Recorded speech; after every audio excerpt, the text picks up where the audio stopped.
I found him inside my head at the age of 10. I didn't know what he was, only that his presence made me feel uneasy. Our first encounter was by the river, my favorite place to visit when my father's anger turned from words to fists. The waters were clear and placid. They flowed slowly over a bed of round gray pebbles, and all around, rolling hills of lush green stretched as far as the eye could see. And then there he was, a pale white man in a dark black suit. He wore a tie of dark red silk that was tucked into his jacket. The river waters murmured behind me as we spoke. "Hey there," said the man. Hi. This is quite a nice place you've built here. So much detail. It must have taken you a long time." "Yes, sir," I replied, and the man smiled. "Please, no need to be so formal. I hope that we can talk as friends." Okay, sir, mister?" The man chuckled. "You can call me Sam." "Sam? But that's my name." "I know," said the man with a smile. "Just one of life's funny little coincidences."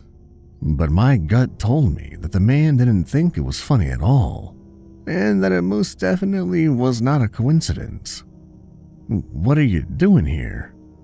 "Why, you called me here." "I did? Oh, yeah.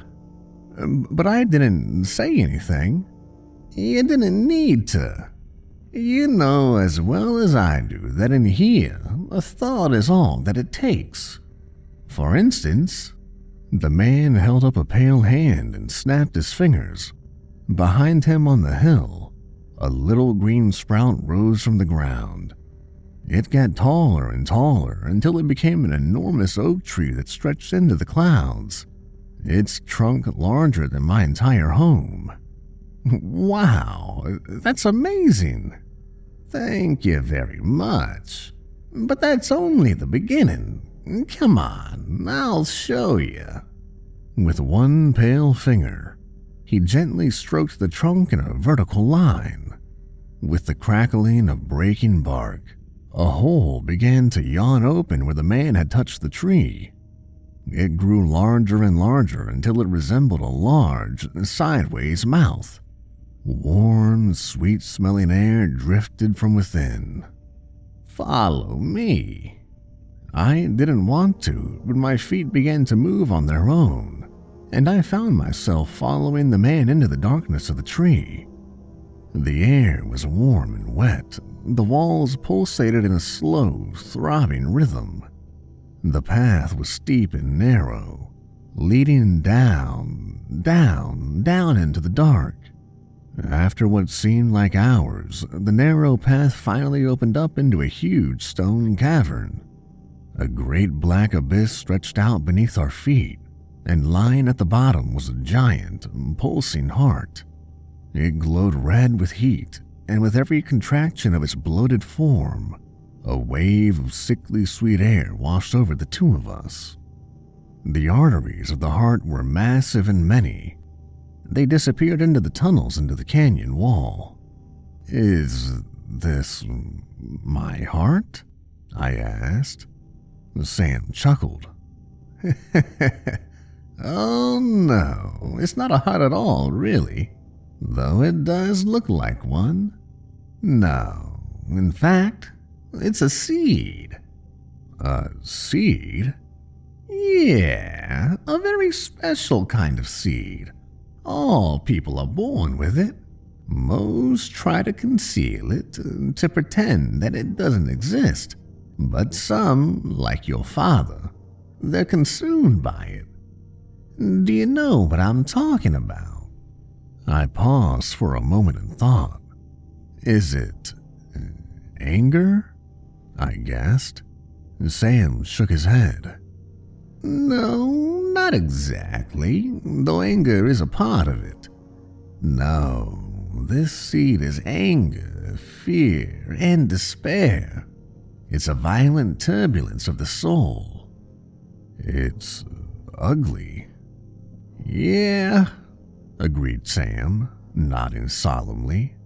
But sometimes a little ugliness is necessary. Sometimes more than a little. An icy finger of fear traced its way along my lower back. What do you mean? But Sam didn't answer. He only stared off into the distance. After a few minutes of silence, he said in a low voice, "Did you know I'm very old, Sam?" What?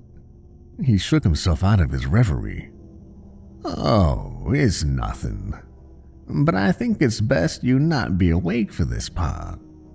I opened my mouth to respond, but my words slurred out as mumbled nonsense, and my eyelids became heavy even as my knees buckled beneath me. My world was swallowed into a black oblivion. When I awoke to blood. It painted the walls, the furniture, the ceiling of my home. It soaked my clothes and made them stick to my skin. What was left of my father was scattered around the living room in chunks. I looked down to see the axe in my hand, and I screamed. The next few weeks were a blurry maze of sounds and color. No matter how hard I tried, I couldn't assemble them into a coherent picture of reality. There were doctors with faces of kind understanding, stern police officers with troubled eyes, members of extended family with whispered conversations. Nobody wanted me. Eventually, I wound up in my grandmother's home. She lived alone for many years ever since my grandfather took his own life and seemed grateful for the company. I continued to see a therapist until I graduated high school and left for university.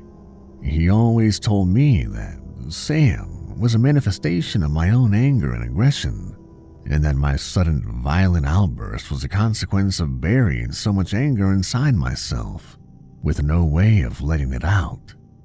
I think he's probably partly right, but that's not the whole story, because in an old box of my father's childhood drawings, buried in the corner of my grandmother's closet, was a single picture of the man I'd found inside my head.